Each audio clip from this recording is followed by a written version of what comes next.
Lesson 2, for January 4th to 11th, 2020. From Jerusalem to Babylon. Brought to you by the Advent Band Ministry. Thursday, January 9th.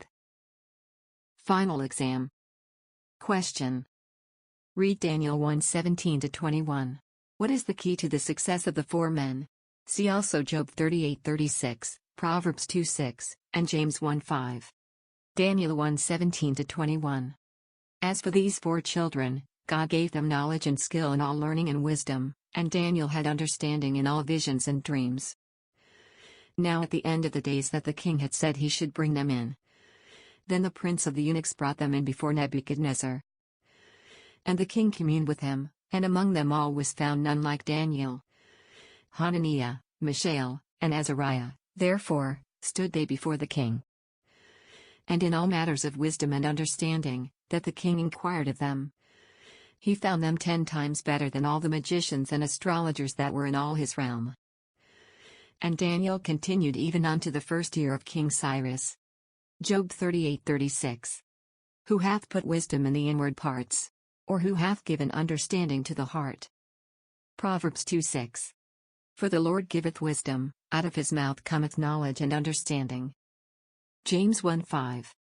If any of you lack wisdom, let him ask of God, that giveth to all men liberally, and upbraideth not, and it shall be given him.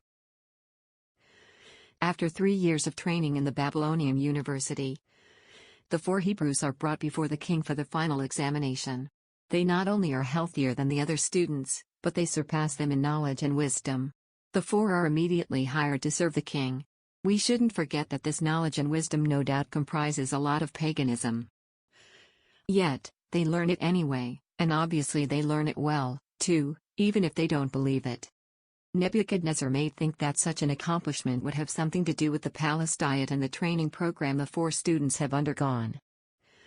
However, Daniel and his companions know, and the narrative clearly shows, that their superior performance owes nothing to the Babylonian system. Everything comes from God. What a powerful example of what God can do for those who trust Him. We should not fear the overwhelming power of media, governments, and other institutions that may threaten to destroy our identity as God's children. As we place our confidence in God, we can be sure that He can sustain us in difficult moments and preserve us against all odds. The key is for us to make the right choices when confronted with challenges to our faith.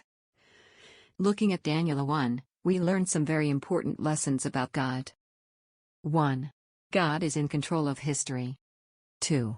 God gives wisdom so that we can navigate the hostile environment of our culture and society. And 3. God honors those who trust in Him through inner conviction and lifestyle. The chapter concludes by pointing out that Daniel continued until the first year of King Cyrus, Daniel 1:21. The mention of Cyrus here is significant. It provides a glimpse of hope amid an experience of exile.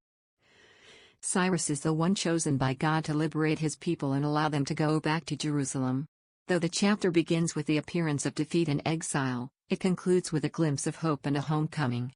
This is our God, even amid the most difficult moments of our lives. He always opens a window of hope so that we can see the glory and joy that lie beyond the suffering and pain. This lesson was brought to you by the team at the Advent Band Ministry. Please remember to like our Facebook page, the Advent Band Ministry, and follow us on YouTube, at the Advent Band Ministry. And always remember, and he that winneth souls, is wise, Proverbs 11:30.